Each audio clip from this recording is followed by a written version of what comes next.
Hello students, this is Babita here and welcome to V1 classes. बच्चों, हम पढ़ रहे हैं क्लास 10 साइंस का फर्स्ट चैप्टर भोजन एवं मानव स्वास्थ्य। ये हमारे इस चैप्टर का थर्ड पार्ट है। इससे पीछे जो हमने प्रीवियस वीडियो के अंदर सेकंड पार्ट पढ़ा था, उसमें हमने पढ़ा था खनिज कुपोषण, बाला व नारू रोग, कुछ खनिज और उनसे होने वाले रोग, और उसके साथ साथ हमने पढ़ा था मोटापा। अब आज हम पढ़ रहे हैं यहाँ पर ब्लड प्रेशर यानी रक्तचाप। तो ब्लड प्रेशर क्या होता है? जैसा आपको नाम से स्पष्ट हो रहा है, ब्लड प्रेशर मतलब ब्लड का दाब। जो रक्त है वो वाहिनियों के ऊपर जो दाब डालता है उसे हम कहते हैं ब्लड प्रेशर। अब वाहिनियां कौन सी होती हैं? वाहिनियां होती हैं आपके शरीर में दो प्रकार की। एक तो होती है धमनी और एक होती है आपके सीरा। धमनी और सीरा, ये दो रक्त वाहिनियां होती हैं। धमनी क्या होती है? धमनी वो होती है जो हृदय से रक्त को शरीर के सभी भागों तक, सभी अंगों तक, सभी ऊतकों तक पहुंचाती है। वो क्या कहलाती है? धमनी कहलाती है। और सीरा क्या कार्य करती है? शरीर के सभी अंगों से जो अशुद्ध रक्त होता है उसको वापस हृदय तक लाने का कार्य सीरा करती है। ये हम पढ़ेंगे धमनी और सीरा आगे डिटेल में। जो आपका सेकंड चैप्टर आएगा मानव तंत्र वाला, उसके अंदर हम इसको रक्त परिसंचरण तंत्र में डिटेल से पढ़ेंगे। तो देखिए, जो धमनी है उसके अंदर या सीराओं के अंदर रक्त क्या करता है? दाब डालता है, जिसे हम क्या कहते हैं? ब्लड प्रेशर कहते हैं, रक्तचाप कहते हैं। अब ये जो रक्तचाप है वो कितना होता है? सामान्य रक्तचाप कितना होता है? तो जो सामान्य रक्तचाप है वो होता है 120 से 80 mmHg। 120-80 mmHg। अब ये mmHg क्या है? जो प्रेशर की जो लोअर यूनिट होती है, जो लो प्रेशर होता है उसको मापने की इकाई होती है mmHg, और जो हाई प्रेशर होता है उसको हम मापते हैं एटमॉस्फेयर में, या एक यूनिट होती है प्रेशर की बार। तो एटमॉस्फेयर या बार के अंदर हम मापते हैं जो हाई प्रेशर होता है उनको, और जो लो प्रेशर होता है उसमें मापते हैं mmHg में। तो जो सामान्य रक्तचाप है वो होता है 120 से 80। अब इसकी दो प्रोसेस होती हैं, दो टाइप के होते हैं। एक तो होता है systolic BP, systolic blood pressure, एक होता है डायस्टोलिक ब्लड प्रेशर। तो जो सिस्टोलिक ब्लड प्रेशर होता है वो होती है ऊपर वाली वैल्यू। ऊपर वाली वैल्यू जो 120 वैल्यू है वो है सिस्टोलिक, और जो 80 है वो है डायस्टोलिक। तो ऊपर वाली जो वैल्यू है वो सिस्टोलिक होती है। ये जो ऊपर वाली वैल्यू होती है ये होती है 90 से 120 mm के बीच में, 90 से 120 मिलीमीटर पारे के बीच के अंदर होती है। वो होती है आपके सिस्टोलिक वैल्यू। सिस्टोलिक में क्या होगा? सिस्टोलिक के अंदर हृदय जो है वो सिकुड़ेगा। हृदय जो होता है वो सिकुड़ता है।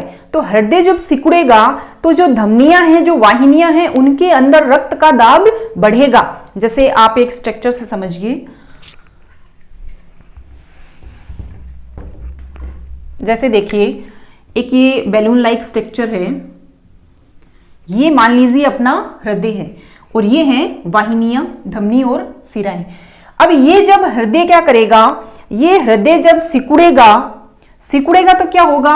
रक्त इन धमनियों के ऊपर और सिराओं के ऊपर क्या करेगा? दाब डालेगा। यानी जब हृदय सिकुड़ेगा तो दाब क्या होगा? बढ़ेगा। इसीलिए सिस्टोलिक में क्या होता है? हृदय सिकुड़ता है। हृदय सिकुड़ता है तो दाब बढ़ता है। इसका मतलब जो बढ़ी हुई वैल्यू है, जो ज्यादा वैल्यू है, वो किस में आएगी? सिस्टोलिक में आएगी।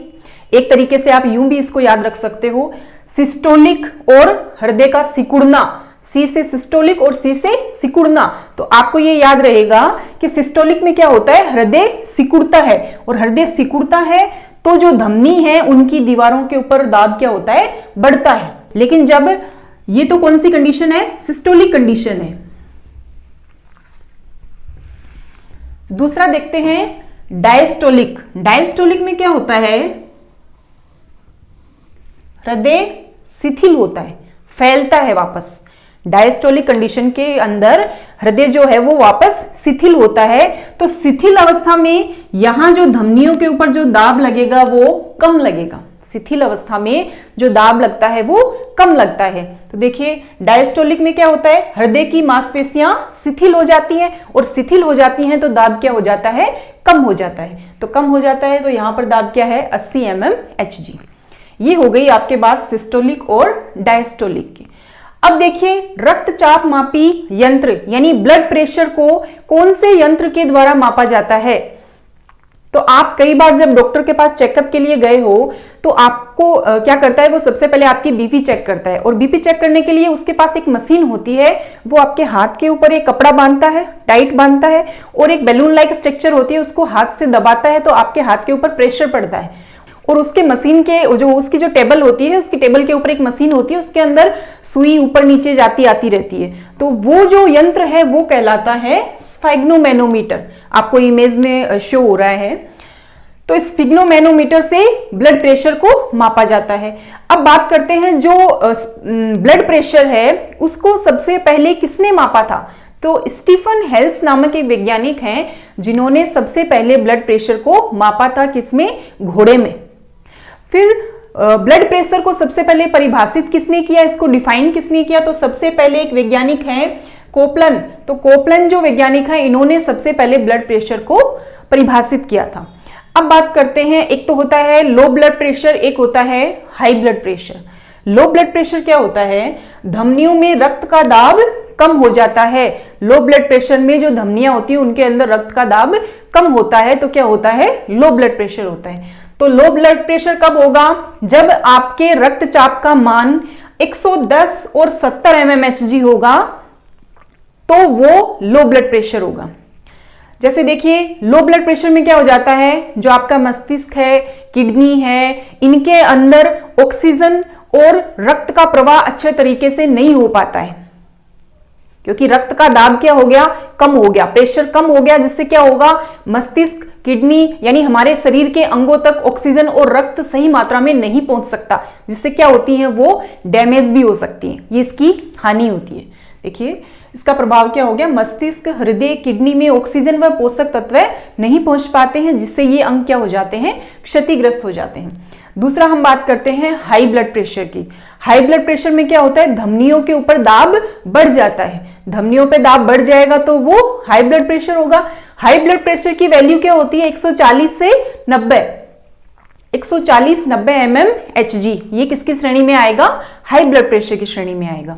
अब हाई ब्लड प्रेशर होने के कारण क्या है? क्यों रक्तचाप बढ़ जाता है? तो रक्तचाप बढ़ने के क्या कारण है? बात बात पे जैसे गुस्सा आना हो, बात बात की टेंशन हो, ज्यादा भोजन ले लेना हो, मतलब ज्यादा मात्रा में भोजन खा लें, या फिर मांस या संतृप्त वसा जैसे घी, तेल, चिकनाई वाले पदार्थ ज्यादा खाना, मसाले ज्यादा खाना, मांस, अंडे, इनका ज्यादा सेवन करना, या फिर कम व्यायाम करना, एक्सरसाइज नहीं करना, स्थिर जीवन यापन, ये सब क्या है? हाई ब्लड प्रेशर के कारण है। इनसे क्या प्रभाव हो सकते हैं, क्या हानियां हो सकती हैं? तो हाई ब्लड प्रेशर से क्या हानियां हो सकती हैं? हमें ज्यादा गुस्सा आएगा, टेंशन ज्यादा होगी, बहुत ज्यादा अगर ब्लड प्रेशर होगा तो उससे हाइपरटेंशन जैसी बीमारी भी हो सकती है, या फिर सबसे ज्यादा कॉमन बीमारी जो आजकल हो रखी है वो है हृदयाघात यानी हार्ट अटैक। यानी हार्ट अटैक का खतरा भी क्या हो जाता है? ज्यादा हो जाता है। तो इससे हम बचाव कैसे कर सकते हैं, यानी उच्च रक्तचाप से हम कैसे बच सकते हैं?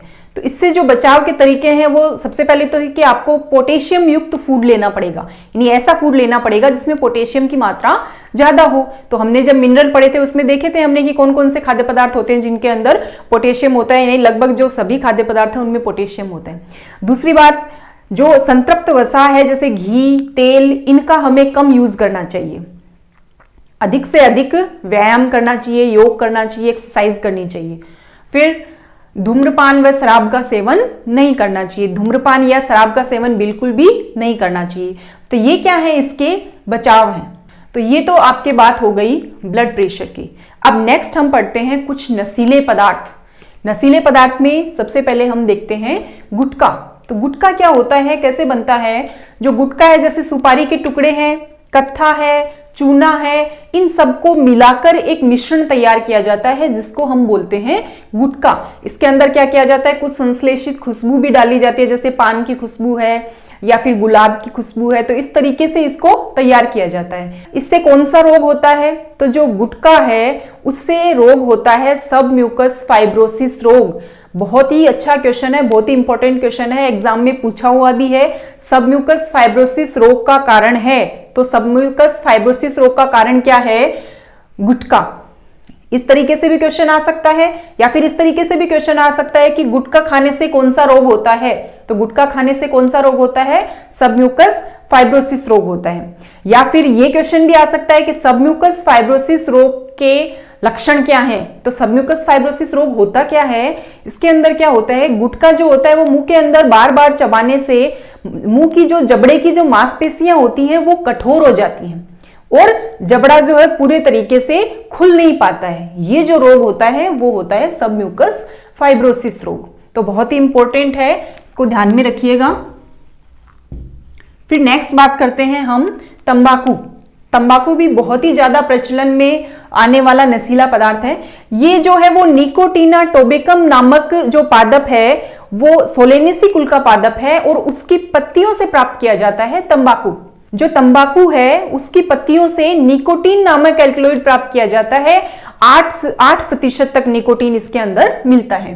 फिर देखिए ये जो तंबाकू है वो कौन कौन से तरीकों से यूज में लिया जाता है, कौन कौन से तरीकों से इसको खाया जाता है। तो तंबाकू जो है उसको पान में डाल के भी खाया जाता है, गुटखे के अंदर डाल के भी खाया जाता है, या फिर इसको चूने के साथ मिलाकर भी खाया जाता है। या जो तंबाकू होता है उसका चूर्ण आता है, पिसा हुआ चूर्ण आता है, उस चूर्ण को नाक से डायरेक्ट सूंघने के काम में भी लिया जाता है। दूसरा, इसको दांतों के ऊपर मंजन करके भी काम में लिया जाता है। तो बहुत से अलग अलग तरीके हैं जिससे तंबाकू को काम में लिया जाता है, खाया जाता है। दूसरा देखिए, अब इनसे हानियां क्या होंगी, तो तंबाकू से हानि क्या होगी, मुंह का कैंसर हो जाएगा, जीभ, गला, फेफड़े, इसका कैंसर हो सकता है। दूसरा, जो गर्भवती महिलाएं हैं उनके गर्भ में पल रहा जो शिशु है उसके विकास की गति क्या हो जाएगी, धीमी पड़ जाएगी। निकोटीन जो है, निकोटीन जो एल्कलॉइड पाया जाता है तंबाकू की पत्तियों में, वो निकोटीन एल्कलॉइड धमनी जो है उनकी दीवारों के ऊपर जम जाता है। तो धमनी की जो दीवारें हैं इनके ऊपर जब एल्कलॉइड जम जाएगा यहां पर, तो क्या होगा, रक्त का प्रवाह आसानी से नहीं हो पाएगा और रक्त का दाब क्या हो जाएगा, यहां पर बढ़ जाएगा, यानी ब्लड प्रेशर क्या हो जाता है, बढ़ जाता है, जिससे क्या होता है, हार्ट अटैक जैसी समस्याएं होती हैं। देखिए, निकोटीन धमनियों की दीवारों को मोटा कर देता है, जिससे बीपी यानी रक्तचाप तथा हृदय स्पंदन की दर बढ़ जाती है, हार्ट अटैक का खतरा बढ़ जाता है। अब देखिए, सिगरेट जो होती है उसके अंदर भी क्या होता है, तंबाकू होता है। तो जो सिगरेट होती है उस सिगरेट के धुएं के अंदर एक गैस होती है, कौन सी गैस निकलती है, कार्बन मोनोऑक्साइड, कार्बन मोनोऑक्साइड जिसका प्रतीक होता है CO। तो ये जो कार्बन मोनोऑक्साइड है ये बहुत ही हानिकारक गैस होती है। ये क्या करती है, रुधिर के अंदर जो आरबीसी होती हैं उन आरबीसी को नष्ट कर देती है। आरबीसी को नष्ट करके रुधिर में क्या होगा, आरबीसी नष्ट हो जाएंगी तो क्या होगा, रुधिर के अंदर ऑक्सीजन का ट्रांसपोर्टेशन नहीं होगा। तो ये क्या है, कुछ हानियां हैं तंबाकू के यूज से।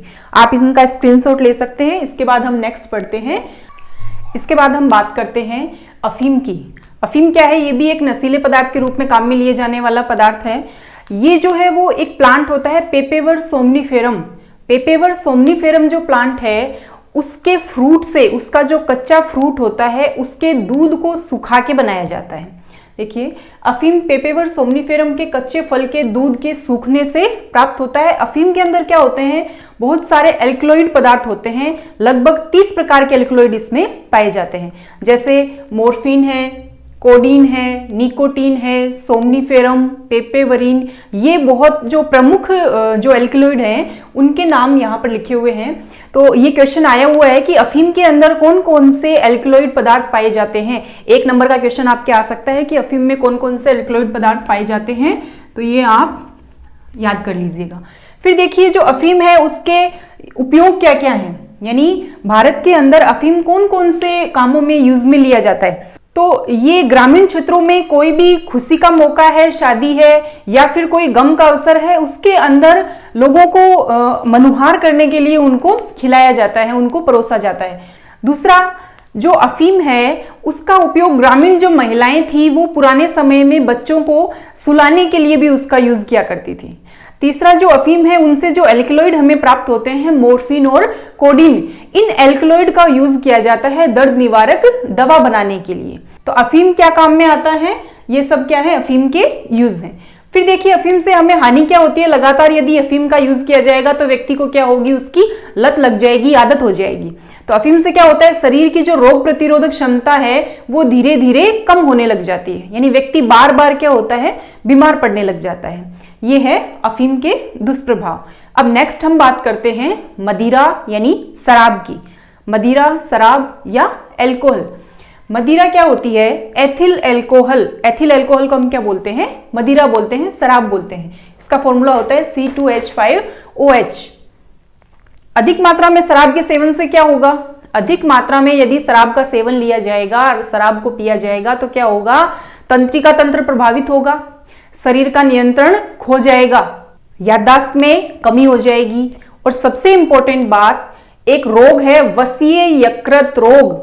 अल्कोहल के सेवन से वसीय यकृत रोग हो जाता है। ये वसीय यकृत रोग क्या है, जैसे देखो नाम से स्पष्ट है, वसीय मतलब वसा, यकृत लीवर, यानी लीवर के ऊपर क्या हो जाती है, चर्बी जमा हो जाती है, वसा जमा हो जाती है, उसके अंदर सूजन आ जाती है। ये क्या होता है, वसीय यकृत रोग होता है, जो किसके कारण होता है, शराब के सेवन के कारण होता है। तो ये क्वेश्चन भी आपका आया हुआ है, वसीय यकृत रोग। दूसरा देखिए, अधिक मात्रा में यदि शराब का सेवन किया जाएगा तो जो शराब है वो रक्त के साथ जाएगी लीवर में, और लीवर के अंदर ये जो अल्कोहल है, ये अल्कोहल परिवर्तित हो जाता है एसिटाल्डिहाइड में। एसिटाल्डिहाइड में परिवर्तित हो जाता है, और ये एसिटाल्डिहाइड जो है वो बहुत ही विषैला पदार्थ है। इससे क्या होता है, व्यक्ति की कई बार मृत्यु भी हो जाती है। तो ये क्या है, इससे हानियां हैं। देखिए ये इसकी हानियां हैं। अब देखिए कुछ नशीले पदार्थ हमने पढ़ा, अफीम, शराब, तंबाकू, गुटखा, इनके अलावा और भी कुछ ऐसे नशीले पदार्थ हैं नशे के रूप में जिनका उपयोग किया जाता है। देखिए जैसे कोकीन है, भांग, गांजा, चरस, हशीश, या एक है LSD। LSD का पूरा नाम क्या है, लोइसर्जिक एसिड डाई इथाइल एमाइड। ये क्या है, ये भी कुछ ऐसे नशीले पदार्थ हैं जिनका यूज नशे करने में किया जाता है। जो भांग और गांजा, भांग, गांजा, चरस, ये क्या होते हैं, एक ही प्लांट से प्राप्त किए जाते हैं। भांग जो होता है वो तो एक फीमेल प्लांट होता है, उससे प्राप्त किया जाता है। गांजा जो मेल प्लांट होता है उससे प्राप्त किया जाता है। तो ये एक प्लांट के अलग अलग भागों से प्राप्त किए जाते हैं। तो हमें ज्यादा डिटेल के अंदर नहीं जाना है इसमें, आपको सिर्फ इतना ध्यान में रखना है कि ये और बहुत सारे अन्य नशीले पदार्थ हैं जिनका नशे के रूप में यूज किया जाता है। कुछ दवाएं हैं जिनका भी लोग नशे के रूप में यूज करते हैं, जैसे मोर्फिन, पैथेडीन, ब्यूफ्रिनोफ्रिन, प्रोपोक्सिफिन, नाइट्राजिपाम, डाइजिपाम, इनका यूज किया जाता है नशे के रूप में। हेरोइन के इंजेक्शन, ड्रग्स ली जाती हैं, हेरोइन के इंजेक्शन लिए जाते हैं। फिर देखिए कुछ जो गैर परंपरागत पदार्थ भी हैं। गैर परंपरागत पदार्थ जैसे नेल पेंट है, उसके अंदर जो खुशबू आती है उसको भी सूंघने की लोगों को आदत पड़ जाती है, नशा हो जाता है एक तरीके से। पेट्रोल है, यानी पेट्रोल की खुशबू भी लोगों को सूंघना अच्छी लगती है कि पेट्रोल में अच्छी स्मेल आ रही है, वो क्या हो जाता है, एक आदत पड़ जाती है, नशा हो जाता है उसका। नेल पॉलिश, थिनर, थिनर क्या होता है, एसीटोन को थिनर के रूप में काम में लिया जाता है। थिनर मतलब जैसे नेल पेंट होती है उसको उतारने के लिए क्या काम में लिया जाता है, थिनर काम में लिया जाता है। गोंद, जो जूते या पॉलिश को, जूते या चप्पल को चिपकाने के लिए जो गोंद काम में लिया जाता है, ये उस गोंद की बात हो रही है। स्प्रे पेंट, सूखे इरेजर, जो सूखे इरेजर होते हैं उनमें भी एक अजीब तरह की स्मेल आती है। मार्कर, जैसे ये जो मेरा मार्कर है इसके अंदर भी एक अजीब स्मेल आती है। तो ये भी क्या है, लोग जो है वो इनको भी नशे के रूप में काम में ले जाते हैं। इनको भी क्या करते हैं, सांस के साथ शरीर के अंदर खींचते हैं और नशे के रूप में काम में लेते हैं। तो बहुत सारी ऐसी चीजें हैं जो लोग नशे के रूप में काम में लेते हैं, लेकिन ये क्या करते हैं, हमारे शरीर पर बहुत ही हानिकारक प्रभाव डालते हैं। यानी पूरे विश्व के अंदर लगभग एक साल के अंदर 60 लाख से ज्यादा लोग मरते हैं तंबाकू के सेवन से। तो आप देखिए कि जब इतने सारे जो ये नशीले पदार्थ हैं इनका सेवन जब लोग करते हैं तो पता नहीं कितने लोग अपनी जान खो बैठते होंगे। तो इनका यूज हमें नहीं करना चाहिए। तो इसीलिए सरकार ने क्या किया है, जो भांग, गांजा, चरस, अफीम है, इनकी खेती पर रोक लगाई गई है। ये कानूनन अपराध है। अब इस चैप्टर के अंदर आपके एक टॉपिक बचा है, खाद्य जो पदार्थ हैं उनके अंदर मिलावट। तो ये आपका वीडियो बहुत लंबा हो रहा था तो मैंने इस टॉपिक को इसके अंदर नहीं जोड़ा है। ये टॉपिक हम हमारे नेक्स्ट वीडियो में करेंगे। तो बच्चों, यदि आप मेरे चैनल पर नए हैं तो इस चैनल को सब्सक्राइब कर लीजिए और साथ ही अपने दोस्तों में शेयर कीजिए और साथ में बेल आइकन को जरूर प्रेस कर लीजिएगा ताकि मेरे वीडियो की जो नोटिफिकेशन है वो आपके पास, मेरा वीडियो डालते ही आपके पास पहुंच सके। Thank you, keep study.